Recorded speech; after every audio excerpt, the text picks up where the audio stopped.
செடியாய வல்வினைகள் தீர்க்கும் திருமாலே, நெடியான வேங்கடவா நின் கோயிலின் வாசல், அடியாரும் வானவரும் அரம்பையரும் கிடந்தியங்கும் படியாய் கிடந்து உன் போலவாய் காண்பேனே. உலகெங்கும் இருக்கின்ற ஜோதிட நேரம் டிவி நேயர்களுக்கு என்னுடைய பணிவான வணக்கங்கள். இன்றைய பதிவில் சனிப்பெயர்ச்சி பலன்களை பற்றி பார்ப்போம்.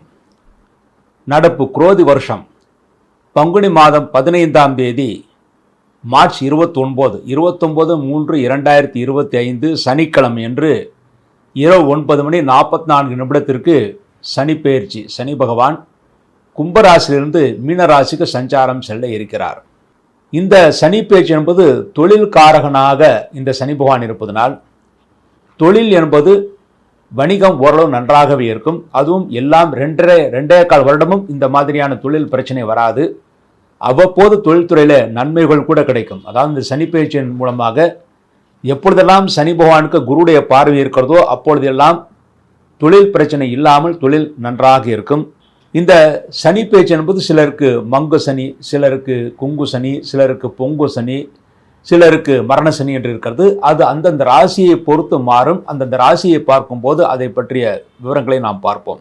புனர்பூசம் 4வது பாதம், பூசம் ஆயில்யம், இந்த நட்சத்திரங்களை பிறந்த கடகராசி அன்பர்களே, கடகராசியிலே பிறந்தவர்களுக்கு இதுவரை அஷ்டம சனியால் பாதிக்கப்பட்டிருந்தீர்கள்.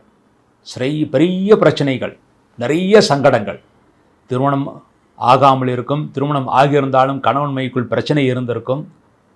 மேலும் அஷ்டம சனியின் காரணமாக உங்களுக்கு உடல் நோய்கள் வந்திருக்கும், கால் உபாதைகள், உடலில் வீக்கம் போன்ற அனைத்தும் ஏற்பட்டிருக்கும். ஆனால் அத்தனையும் இப்பொழுது விலகுகிறது. அஷ்டம சனி வருகின்ற 29/3/2025 முதல் விலகுகிறது. அதன் பிறகு நீங்கள் எதிர்பார்த்த நன்மைகளை பெற முடியும். இந்த அஷ்டம சனி விலகுவதன் மூலமாக இந்த கடகராசியிலே பிறந்தவர்கள் நல்ல மேன்மையும் அந்தஸ்தையும் புகழையும் பெறுவார்கள் என்பது உறுதி. இந்த சனி பகவான் உங்கள் ராசிக்கு 9ஆம் இடத்தில் வருகிறார். உங்களுக்கு ஆரோக்கிய குறைவிலிருந்து நல்ல விடுதலை கிடைக்கும். ஆனால் தந்தையின் ஆரோக்கியத்தில் சிறிது பிரச்சனைகள் ஏற்படும். தந்தைக்கு கால் வீக்கம் அல்லது உடல் வீக்கம் ஏற்படுவதற்கான வாய்ப்புகள் இருக்கிறது. நீங்கள் கூட உப்பு சாப்பிடுவதை குறைத்துக் கொள்வது நல்லது. உப்பு சாப்பிட்டால், உப்பு அதிகமாக சாப்பிட்டால் சிறிது உடல் பிரச்சனைகள் ஏற்படும். உங்கள் தந்தைக்கும் அதே பிரச்சனைகள் ஏற்படும். இந்த சனி பகவான் உங்கள் ராசிக்கு லாபஸ்தானத்தை பார்வையிடுகிறார். ஆகவே உங்களுக்கு எவ்வளவு லாபம் வருகிறது என்று வெளியிலே சொல்லக்கூடாது. அவ்வாறு சொன்னால் லாபத்திலே தடைகள் ஏற்படும். லாபம் கிடைப்பதில் சிறிது குறைபாடுகள் ஏற்படும். ஆகவே எவ்வளவு லாபம் வருகிறது, எவ்வளவு வருமானம் பெறுகிறீர்கள் என்று வெளியிலே சொல்லக்கூடாது.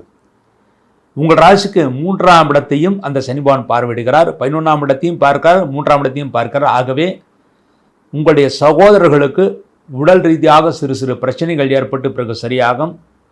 உங்கள் சகோதரர்களுக்கு கூட திருஷ்டி அதிகமாக இருக்கும். அவர்களுடைய ஆரோக்கியத்தில் மிகுந்த அக்கறை தேவை.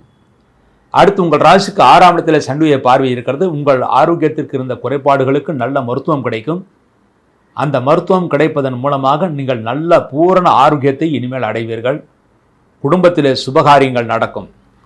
இந்த சுபகாரியங்கள் எப்போது நடக்கும் என்று பார்த்தால், ரிஷபராசிலே குரு பகவான் சஞ்சாரம் செய்து 9ஆம் இடத்திலே சனி பகவான் இருக்கின்ற 29/3/2025 முதல், அதாவது சனிப்பெயர்ச்சி ஏற்பட்டவுடன் 14/5/2025 வரை ஒரு நல்ல குருபலம் இருக்கிறது. அடுத்த குருபலம் என்பது சிம்ம ராசியிலே குருபகவான் சஞ்சாரம் செய்து சனி 9ஆம் இடத்தில் இருக்கின்ற காலமான 1/11/2026 முதல், அதாவது நவம்பர் 2026 முதல் ஜூன் 2027 வரை ஒரு நல்ல குருபலம் இருக்கிறது. ஆக இந்த 2 குருபலத்திலே திருமணமாகாத ஆண்களுக்கும் பெண்களுக்கும் நிச்சயமாக திருமணம் கைகூடும், சந்தோஷத்தை ஏற்படுத்தி கொடுக்கும். உங்கள் ஆரோக்கியமும் நன்றாக இருக்கும். தொழில்துறையும் நல்ல விருத்தியை ஏற்படுத்தி கொடுக்கும். இதுவரை உங்களுக்கு நல்ல தொழிலாளர்கள் அமையாமல் இருந்தார்கள். இப்பொழுது அந்த தொழிலாளர்கள் நல்ல தொழிலாளர்கள், நல்ல வேலை செய்யக்கூடிய திறமைசாலிகள் உங்களுக்கு தொழிலாளிகளாக அமைவார்கள். ஆகவே சொந்த தொழில் செய்பவர்களுக்கு நல்ல யோகத்தை ஏற்படுத்தி கொடுக்கும். உத்தியோகஸ்தர்களுக்கு பதவி உயர்வு காரணமாக இடமாற்றங்கள் ஏற்படும். அந்த இடமாற்றம் என்பது அதிகமான தண்ணீர் இருக்கின்ற இடத்திலே இடமாற்றங்கள் ஏற்படும். அந்த இடமாற்றம் நல்ல மாற்றமாக இருக்கும். உத்தியோகத்தில் உயர்வு இருக்கிறது. அதன் மூலமாக சம்பள உயர்வும் கிடைக்கும், நல்ல வருமானமும் கிடைக்கும். வீடு மனை வாங்கக்கூடிய யோகம் நன்றாகவே இருக்கிறது. அதற்கான முயற்சிகளை நீங்கள் தாராளமாக இப்பொழுதிருந்தே செய்யுங்கள். இந்த சனிப்பெயர்ச்சி ஆன உடனேயே நீங்கள் வீடு மனை வாங்கக்கூடிய அல்லது கட்டக்கூடிய சூழ்நிலைகள் உருவாகும். புதிய வாகனங்கள் இனிமேல் வாங்கலாம், பழைய வாகனங்கள் வாங்கக்கூடாது. இந்த கடகராசியிலே பிறந்தவர்களுக்கு சனிபகவான் 9ஆம் இடத்திலே இருப்பதனால், குருடைய வீட்டிலே வருவதனால் புதிய வாகனங்களை மட்டுமே வாங்க வேண்டுமே தவிர பழைய வாகனங்கள் வாங்கக்கூடாது. பெண்களுக்கு நல்ல யோகத்தை ஏற்படுத்தி கொடுக்கும். உங்கள் கணவன்மார்களுக்கு, கடகராசியிலே பிறந்த பெண்களுடைய கணவன்மார்களுக்கு 3ஆம் இடத்திலே சனிபகவான் வருவதனால் காரிய சித்தி ஏற்படும். அவர்கள் நினைத்ததெல்லாம் சாதிப்பார்கள். உங்கள் கணவன்மார்களுக்கு நல்ல வருமானம் கிடைக்கும். உங்களுக்கும் சந்தோஷத்தை ஏற்படுத்தி கொடுக்கும்.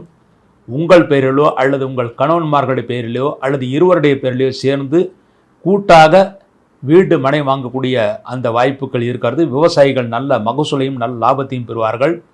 கடந்த 2.5 வருடங்களாக நீங்கள் எதை பயிரிட்டாலும் அதில் நஷ்டம் ஏற்பட்டது. இனிமேல் நஷ்டம் என்பது இருக்காது. நிச்சயமாக நல்ல லாபத்தை ஏற்படுத்தி கொடுக்கும்.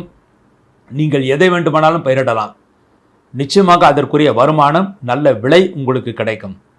வயதானவர்களுக்கும் கடந்த 2.5 வருடங்களாக வயதானவர்களுக்கு மூட்டு வலிகள், கால் வலிகள், கை வலிகள், நடக்க முடியாமல் இருத்தல் போன்ற சிரமங்கள் இருந்தது. அந்த சிரமங்கள் எல்லாம் இப்பொழுது விலகி அவர்கள் நல்ல நடமாற்றத்தை அடைவார்கள். கால் வலிகள் குறையும், மூட்டு வலிகள் குறையும், வீக்கம் குறையும், நல்ல மருத்துவம் கிடைக்கும்.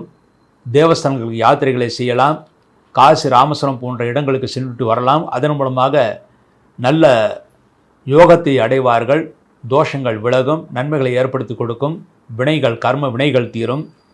மேலும் மாணவர்கள் எதிர்பார்த்த நல்ல மதிப்பெண்களை பெறுவார்கள். கடந்த 2 வருடங்களாக நீங்கள் எதிர்பார்த்த மதிப்பெண்கள் கிடைக்காமல் மாணவர்கள் சிரமப்பட்டார்கள். அந்த சிரமங்கள் இப்பொழுது விலகுகிறது. அவர்கள் நல்ல மதிப்பெண்களை பெறுவார்கள். அதன் மூலமாக அவர்கள் சந்தோஷத்தை அடைவார்கள். நல்ல கல்லூரிகளில் இடம் கிடைக்க பெறுவார்கள். படித்த மாணவர்களுக்கு வேலைவாய்ப்பு கிடைக்கும்.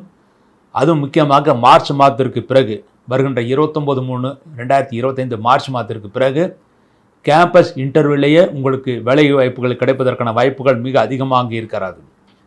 இந்த சனிப்பெயர்ச்சியின் மூலமாக மிதுன ராசியிலே பிறந்தவர்களுக்கு எப்படி 70%, அதே போலவே கடகராசியிலே பிறந்தவர்களுக்கும் 70% வெற்றிகளை பெற்று சந்தோஷத்தை பெற்று நல்ல யோகத்தை அடைவார்கள் என்பது உறுதி. அடுத்து இந்த கடகராசியிலே பிறந்தவர்கள் செய்ய வேண்டிய பரிகாரமாக, உங்களுக்கு அஷ்டம சனி இப்பொழுது விலகி இருக்கிறது. மேலும் அந்த அஷ்டம சனியால் இருந்த பாதிப்புகள் சிறிது காலம் உங்களுக்கு தொடரும். அதை தொடராமல் இருப்பதற்காக ஒரு முறை திருநள்ளாறு சென்று அங்கே சனி பகவானை வேண்டிக் கொண்டு வரலாம். அடுத்து குஞ்சனூரில் இருக்கின்ற சனி பகவானையும் வேண்டிக் கொண்டு வரலாம். அவ்வாறு வேண்டிக் கொண்டு வருவதன் மூலமாக பிரச்சனைகள் தந்த நன்மைகளை பெறுவீர்கள். ஒரு முறை உங்களுடைய வீட்டிற்கு அருகில் இருக்கின்ற ஆஞ்சநேயருக்கு ஒரு சனிக்கிழமை என்று 8 லிட்டர் அல்லது 8 கிலோ நல்லெண்ணெயை வாங்கி கொடுத்து வெற்றிலை மாலை போட்டுவிட்டு வாருங்கள். வெற்றிலை மாலை ஒரு முறை போட்டால் போதுமான, வெற்றிலை மாலை அல்லது துளசி மாலை போட்டுவிட்டு வரலாம். அதன் மூலமாக அஷ்டம சனியிலிருந்து பிடிபட்ட நீங்கள் இனிமேல் மறுபடியும் அந்த சனியுடைய சிரமத்திற்கு ஆளாகாமல் நன்மைகளை அடைவீர்கள் என்பது உறுதி. இவ்வாறாக கடகராசியிலே பிறந்தவர்களுக்கான சனிப்பெயர்ச்சி பலன்களை பற்றி பார்த்தோம். மீண்டும் ஒரு நல்ல பதிவில் இணைவோம் என்று கூறி விடைபெறுகிறேன். நன்றி, வணக்கம்.